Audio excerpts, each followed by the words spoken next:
it's still jarring. I've already said this a couple times, but it's so jarring that a lot of characters in this game are not even mentioned.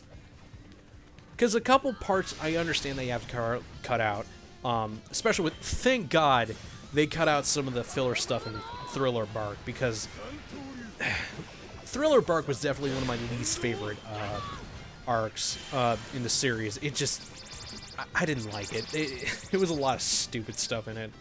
Like the fucking tiger trying to marry Nami is like, do we need this? At least with like Dressrosa and everything, everything that everyone is doing is very important. And I think the author has a trick which he leaves certain characters out, like the characters go ahead of other characters onto other islands. I think he's actually done that a couple times, just so he doesn't have many characters to deal with, because when it comes to Dressrosa, there is a lot of characters to deal with. And that's actually what I was talking about before with the English sub. There's actually a fan sub that has little animations whenever the characters do their special techniques. It's actually pretty cool. They went above and beyond with some of the techniques, and each character has their own little animation for it. The only problem is once they get to Dressrosa, the fan sub team that did that actually stopped doing that. And I was a little sad, but I understand why, because Dressrosa introduces a lot of characters. Like, just off the top of my head, Don Chinjiao, Sai, Boo, Cavendish, Ideo, I don't even know how I remember Ideo, Bartolomeo, Blue Gilly, Dagama, the King of Prudence, I'm not sure if that guy actually has a name, Dagama, which I just mentioned, is it's Dr. Eggman. Dr. Eggman is in One Piece.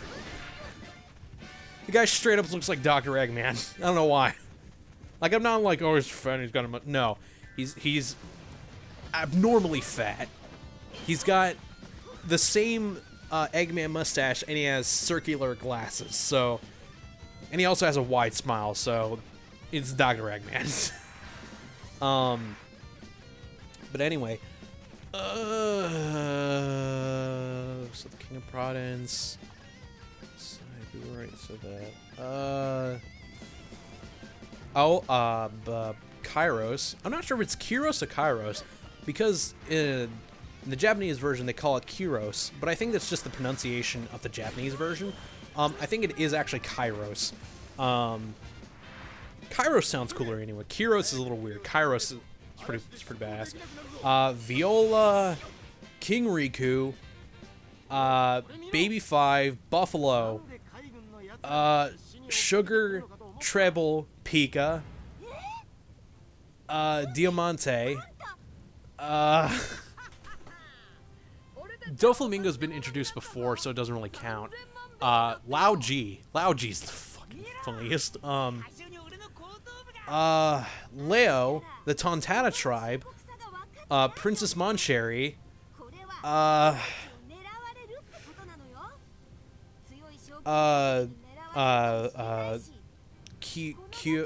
guy that Kiyomon was looking for.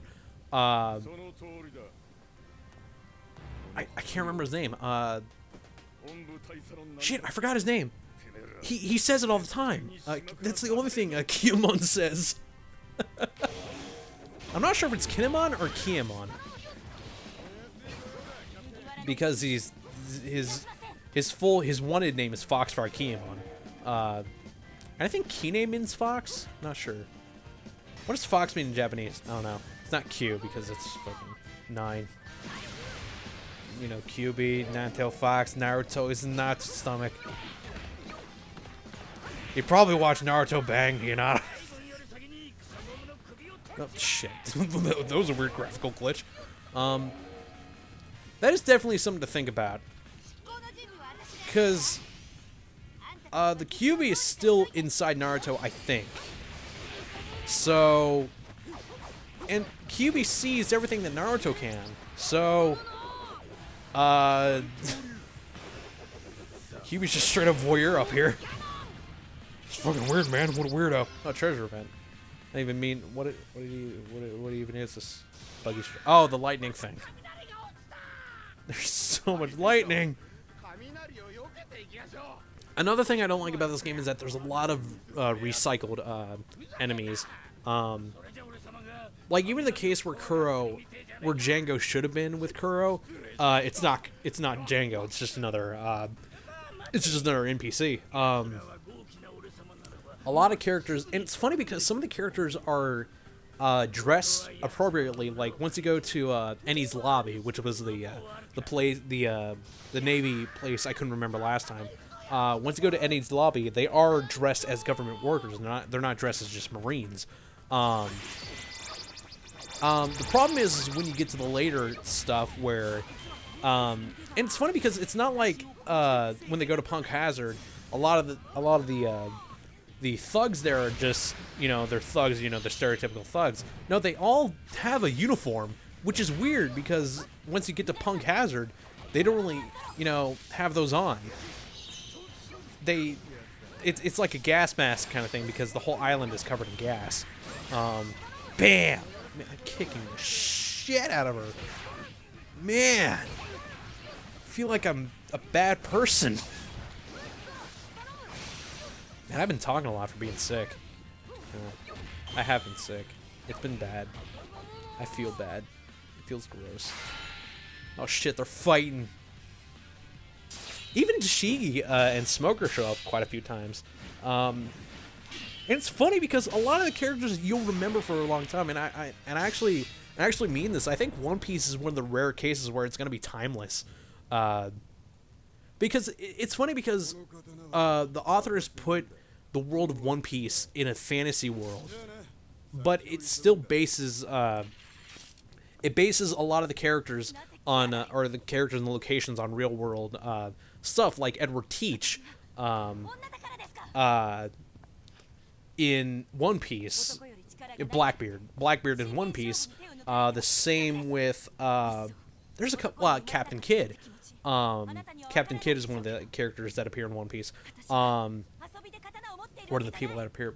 I wonder if Captain Kidd ever thought about that. Am I gonna be in a series where a guy can stretch like rubber? First of all, what is a series? Like Blackbeard, I guarantee he never thought of this. It's like, well, at least I'm a badass in this. It's kind of funny because they were dickholes, so. I need to read up more at Captain Kidd. Because everyone's heard of Blackbeard. Everyone knows Blackbeard. Everyone knows fucking Blackbeard. No one really knows about Kidd because Kidd was a pretty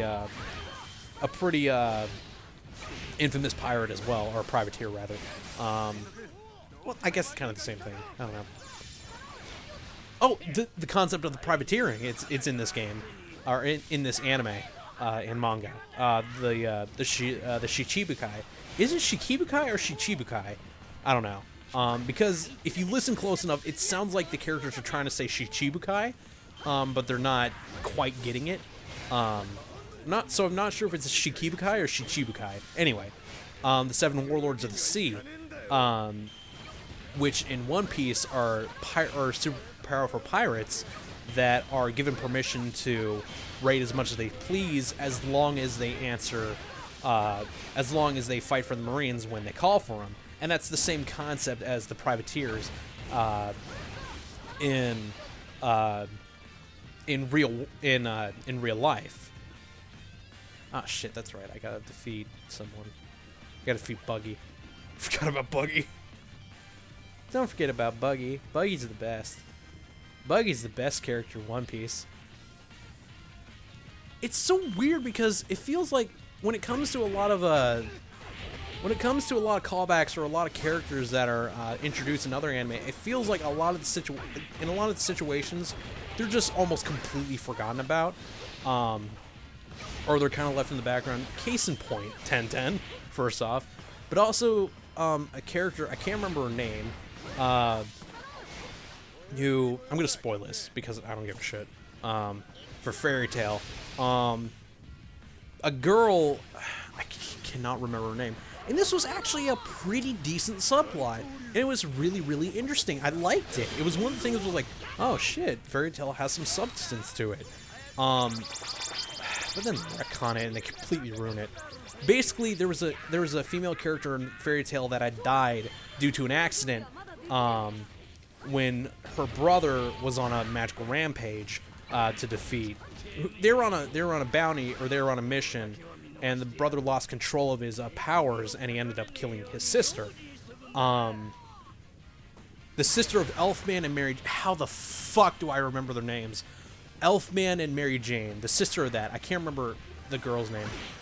So she died, and it was like, and it was one of those things where it sounded like she had a past with Natsu, which is the main character, with pink hair and the fire powers. So yeah, it sounded like she had a history with him. So I was like, oh, that's gonna be interesting to have this character who died, talk about it, think about that. Come around the mirror world arc. This is so goddamn stupid. But, I don't even know how to explain this. I don't think I can. So, in the mirror world arc, when they go to the mirror world, the girl who died is in the mirror world. But since everything is reversed, Natsu makes a mistake of thinking that she's still alive when she isn't. She's just, because in that world she never died. So that's another thing where it's like, oh, that's kind of cool, because it's like, oh, she's dead in our world, but she's still here in this world. That's so bizarre.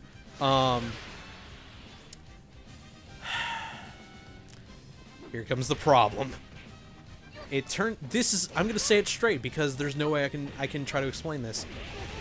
From what I remember, when the girl died when the girl was thought to have died in the regular world, herself in the mirror world died at the same time, and somehow they swapped places. So the girl who was supposed to die in the real world didn't die, but she was transferred to the mirror world. How? I don't know. I don't think there's any good explanation for that. But yeah, the character's brought back, and it was one of those things where I was like, I really don't like that. But as long as this character is used pretty decently, it could create another subplot between Natsu and this girl. There's a possible romantic subplot. I doubted it, but it was definitely one of those things where it could go in that direction. But no, the character's completely left in the background. I completely forgot about her from time to time. I was like, oh shit, that's that girl. The girl who at one point I wanted to know more about, but now that she's actually alive, I really don't care about her. So yeah, that's basically what happened. But as I said before, I said that to say this. A lot of long-running anime has this problem where it introduces characters and brings back characters that don't really seem to do a whole lot. But with One Piece, it feels like it doesn't really have that much of that problem, because whenever a character leaves the main plot for good, it makes sense that they do, because the same thing with Vivi. Vivi sticks around for a very long time until the end of the Alabasta saga, and it makes sense that she would leave after that because she's Princess of Alabasta. She wouldn't go with pirates, or she wouldn't go with the Straw Hats because that she has a country to run. Even more so that she wouldn't go with pirates because that would leave Alabasta in a bad light. Hey, Nefertari? Yeah, what's going on? Where's your daughter? Funny thing, she's actually hanging out with a couple pirates. What? She's hanging out with pirates? Yeah. Weird, man. So, what lunch? No, your daughter... Wait, hold on. Your daughter went with a bunch of pirates? Yeah, man. You're pretty sweet dudes. I mean, they did try to pick at my daughter taking a bath, but, that happened. That was pretty funny. I like that. Yay, we beat the mission. About the bush. About the bush.